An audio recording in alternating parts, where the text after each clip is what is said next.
the first time in U.S. and Australia history, a U.S. B-2 stealth bomber has landed here in Australian soil. A great testament to the strong relationship we have with our Australian brothers.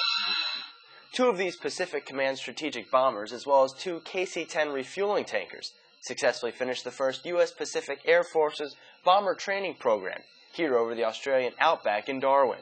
The two B-2 bombers from the 13th Expeditionary Bomber Squadron are forward deployed right now in Guam and have an important mission towards the U.S.'s security.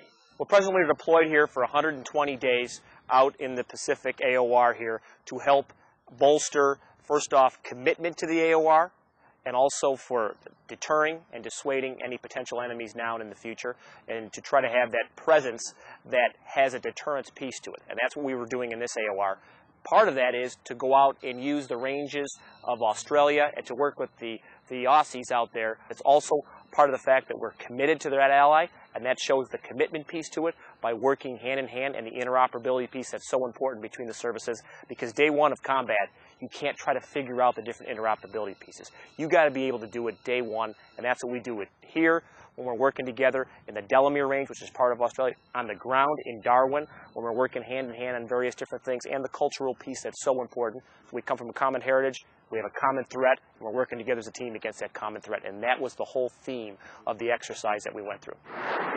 As a testimony to the effective weapons bombers can be, both B-2s left Guam, flew into Australian airspace, and dropped two 2,000-pound bombs at the Delamere bombing range in the Northern Territory.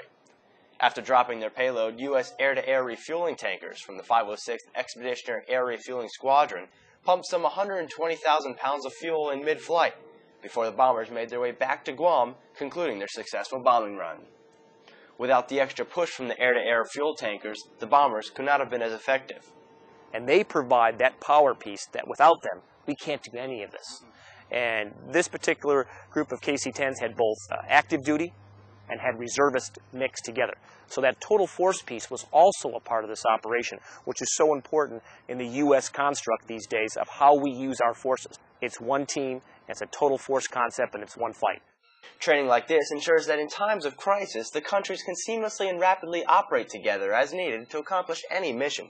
It's the way things are going, isn't it? You know, everybody has to work together. The way the climate of the world is at the moment, and you know, we've been friends for long enough now, so there's no reason why that can't continue.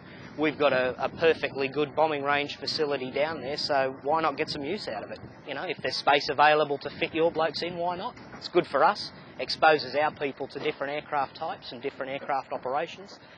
Plus it's good training for your guys as well, so yeah, more the merrier I say, but that's just me.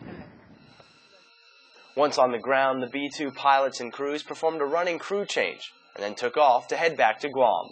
This B-2 stealth bomber is leaving its mark as the first B-2 in history to touch Australian soil, and this first PACAF bomber training exercise will pave the way for more U.S. bombers in Australia.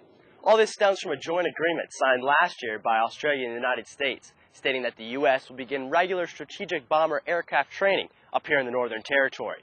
They're calling it Exercise Green Lightning, and it's the first of much more joint training, building upon the already strong relationship of Australia and the United States, as well as ensuring regional stability. Sergeant Jeremy Vaught, Darwin, Australia.